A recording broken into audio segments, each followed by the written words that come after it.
domain. Chapter 18. Narrative continued by the doctor. End of the first day's fighting.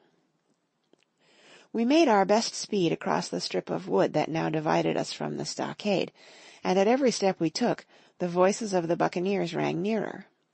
Soon we could hear their footfalls as they ran, and the cracking of the branches as they breasted across a bit of thicket. I began to see we should have a brush for it in earnest, and looked to my priming. "Captain," said I, "Trelawney is the dead shot. Give him your gun. His own is useless." They exchanged guns, and Trelawney, silent and cool as he had been since the beginning of the bustle, hung a moment on his heel to see that all was fit for service. At the same time, observing Gray to be unarmed, I handed him my cutlass. It did all our hearts good to see him spit in his hand, knit his brows, and make the blade sing through the air. It was plain from every line of his body that our new hand was worth his salt. 40 paces farther we came to the edge of the wood and saw the stockade in front of us. We struck the enclosure about the middle of the south side, and, almost at the same time, 7 mutineers, Job Anderson, the bo'sun, at their head, appeared in full cry at the southwestern corner. They paused as if taken aback, and before they recovered, not only the squire and I, but Hunter and Joyce from the blockhouse, had time to fire. The 4 shots came in rather a scattering volley, but they did the business. One of the enemy actually fell, and the rest, without hesitation, turned and plunged into the trees. After reloading, we walked down the outside of the palisade to see the fallen enemy. He was stone dead, shot through the heart. We began to rejoice over our good success, when just at that moment a pistol cracked in the bush, a ball whistled close past my ear, and poor Tom Redruth stumbled and fell his length on the ground. Both the squire and I returned the shot, but as we had nothing to aim at, it is probable we only wasted powder. Then we reloaded, and turned our attention to poor Tom.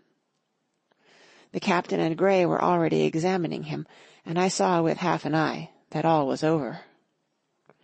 I believe the readiness of our return volley had scattered the mutineers once more, for we were suffered without further molestation to get the poor old gamekeeper hoisted over the stockade, and carried, groaning and bleeding, into the long-house. Poor old fellow, he had not uttered one word of surprise, complaint, fear, or even acquiescence from the very beginning of our troubles till now, when we had laid him down in the log-house to die. He had lain like a Trojan behind his mattress in the gallery. He had followed every order silently, doggedly, and well. He was the oldest of our party by a score of years, and now, sullen, old, serviceable servant, it was he that was to die. The squire dropped down beside him on his knees and kissed his hand, crying like a child. "Be I going, doctor?" he asked. "Tom, my man," said I, "you're going home." "I wish I had had a lick at them with the gun first," he replied.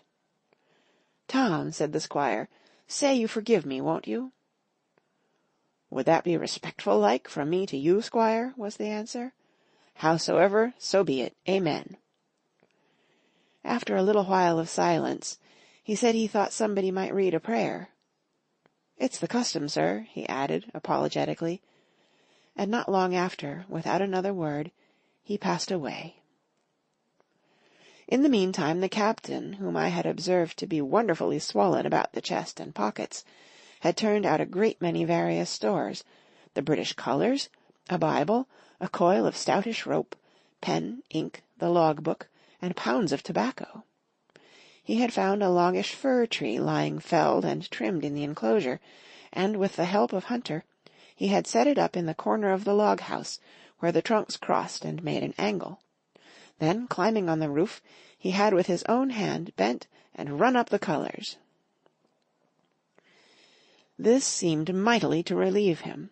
He re-entered the log-house and set about counting up the stores, as if nothing else existed. But he had an eye on Tom's passage for all that, and as soon as all was over, came forward with another flag, and reverently spread it on the body. "Don't you take on, sir," he said, shaking the squire's hand. "All's well with him. No fear for a hand that's been shot down in his duty to captain and owner. It mayn't be good divinity, but it's a fact." Then he pulled me aside.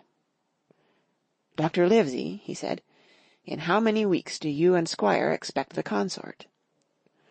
I told him it was a question not of weeks but of months, that if we were not back by the end of August, Blandley was to send to find us, but neither sooner nor later. "You can calculate for yourself," I said. "Why, yes," returned the captain, scratching his head, "and making a large allowance, sir, for all the gifts of Providence, I should say we were pretty close hauled." "How do you mean?" I asked. "It's a pity, sir, we lost that second load. That's what I mean," replied the captain. "As for powder and shot, we'll do, but the rations are short, very short. So short, Dr. Livesey, that we're, perhaps, as well without that extra mouth." And he pointed to the dead body under the flag. Just then, with a roar and a whistle, a round shot passed high above the roof of the log-house and plumped far beyond us in the wood. "Oh ho!" said the captain. "Blaze away. You've little enough powder already, my lads." At the second trial the aim was better, and the ball descended inside the stockade, scattering a cloud of sand, but doing no further damage. "Captain," said the squire, "the house is quite invisible from the ship. It must be the flag they are aiming at. Would it not be wiser to take it in?" "Strike my colours?" cried the captain. "No, sir, not I." And as soon as he had said the words, I think we all agreed with him. For it was not only a piece of stout, seamanly good feeling, it was good policy besides, and showed our enemies that we despised their cannonade. All through the evening they kept thundering away. Ball after ball flew over or fell short, or kicked up the sand in the enclosure, but they had to fire so high that the shot fell dead and buried itself in the soft sand. We had no ricochet to fear, and though one popped in through the roof of the log-house and out again through the floor, we soon got used to that sort of horse-play, and minded it no more than cricket. "There is one thing good about all this," observed the captain. "The wood in front of us is likely clear. The ebb has made a good while. Our stores should be uncovered. Volunteers to go and bring in pork." Gray and Hunter were the first to come forward. Well armed, they stole out of the stockade, but it proved a useless mission. The mutineers were bolder than we fancied, or they put more trust in Israel's gunnery. For 4 or 5 of them were busy carrying off our stores, and wading out with them to one of the gigs that lay close by, pulling an oar or so to hold her steady against the current. Silver was in the stern sheets in command, and every man of them was now provided with a musket from some secret magazine of their own. The captain sat down to his log, and here is the beginning of the entry. Alexander Smollett, master. David Livesey, ship's doctor. Abraham Gray, carpenter's mate. John Trelawney, owner. John Hunter and Richard Joyce, owner's servants, landsmen. Being all that is left faithful of the ship's company, with stores for 10 days at short rations, came ashore this day, and flew British colours on the log-house in Treasure Island. Thomas Redruth, owner's servant, landsman, shot by the mutineers. James Hawkins, cabin boy.